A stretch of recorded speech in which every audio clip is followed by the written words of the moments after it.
Hi friends, నేను మీ శ్రీనివాస్ని. ఈరోజు మనం దురంధర్ మూవీ గురించి తెలుసుకుందామండి. దురంధర్ మూవీ ఫస్ట్ మనం ఫస్ట్ హాఫ్ అంతా అతను చూసాం, అతను ఏ విధంగా ఇన్వాల్వ్ అయ్యాడు, పాకిస్తాన్లో పోయి ఎలా ఉన్నాడు, అలా వాళ్ళ దగ్గర ఎలా నమ్మకంగా వాళ్ళతో పాటు ఉండి వాళ్ళందరినీ ఒక మెయిన్ విలన్ని ఎలా చంపాడు అనేది దాంట్లో తెలుస్తుందండి. తర్వాత సెకండ్ హాఫ్లో చూసుకుంటే అతను దీంట్లో ఎలా వచ్చాడు అనే దాని గురించి కూడా ఒక సీన్ అయితే చూపిస్తారనమాట. 2002లో ఒక సంఘటన జరుగుతుంది. ఆ సంఘటన ద్వారా ఇతను మనకు భారతీయ ఏజెంట్గా అతను అక్కడికైతే వెళ్తాడనమాట. అంటే పాకిస్తాన్కి వెళ్తాడు. ఇక్కడ ఏజెంట్ అదే మనకు మాధవన్ చేశారు కదా, మాధవన్ ఇక్కడి నుంచి అక్కడికి పంపిస్తాడనమాట. ఇలా స్టోరీ అయితే స్టార్ట్ అవుతుంది. తర్వాత మనకు ఫస్ట్ హాఫ్లో మ్యూజిక్ కానీ, అసలు మ్యూజిక్ అండి, అసలు మ్యూజిక్ కానీ, అలాగే మనకు ఫైట్స్ కానీ, తర్వాత action throw and throw action అనమాట. సినిమా మొత్తం యాక్షనే. ఫస్ట్ హాఫ్లో ఎవరెవరి ముందర వీడు తలదించుకొని తిరిగాడో రణవీర్ సింగ్, అలాగే సెకండ్ హాఫ్లో చూసుకుంటే వాళ్ళందరి ముందర తలెత్తుకొని తిరుగుతాడు, వాళ్ళందరూ వీనికి తలంచుకొని తిరుగుతారు అనమాట. అందరూ వీని ముందర తలదించుకునే విధంగా సినిమాని తీసుకొచ్చాడని చెప్పి మనకు మోడీ గారు ఎందుకు నోట్లు చేంజ్ చేశారు అప్పుడు అనే దానికి క్లియర్ క్లారిఫికేషన్ ఈ సినిమాలో ఇచ్చారు.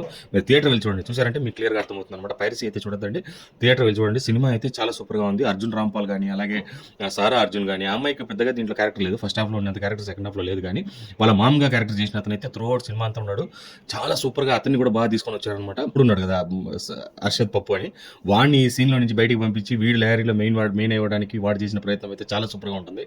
ఇట్లా ఒక్కొక్క సీన్ ఎన్ని సీన్లు మనం ఈ సినిమాలో ఎన్ని సీన్లు చెప్పుకున్నా తక్కువే అని చెప్తున్నాను కదా, అంత బాగా సినిమా అనేది తీసుకొచ్చారని చెప్పొచ్చు. డైరెక్టర్ మనకు ఆదిత్యదార్, మెయిన్ యాక్షన్ అంటే అతను డైరెక్షన్ చాలా సూపర్గా ఉంది. అతను కాశ్మీర్ అతను అక్కడి నుంచి అతను క్రికెట్ ప్లేయర్ అవ్వాలనుకున్నాడు అనమాట. అక్కడి నుంచి అతను ఏమైందంటే అతనికి ఒక మంచి ఆశయం అంటే నేను పెద్ద క్రికెట్ ప్లేయర్ కావాలని, కానీ ఏదో ఒకటి సాధించాలనే తపనైతే అతనిలో ఉండింది కాబట్టి ఫస్ట్ మూవీతోనే సూపర్ డూపర్ హిట్ అయిపోయాడు. అంటే నీకు అక్కడ వచ్చే పేరు నీకు ఒకేసారి 2 సినిమాలతోనే వచ్చేసాడని చెప్పొచ్చు అనమాట.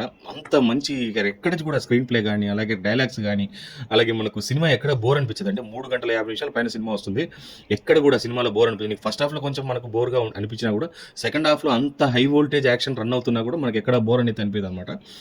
అంత బాగా చేసింది. అర్జున్ రాంపాల్ దీంట్లో మనకు సెకండ్ హాఫ్ విలన్గా అయితే ఉన్నాడు అనమాట.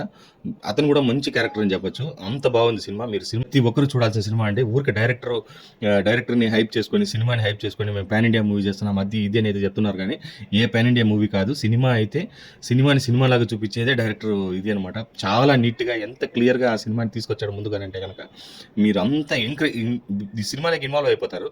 చాలామంది ఉత్సాద్ భగత్ సింగ్ దీనికి పోటీ అని అడుగుతున్నారు అనమాట.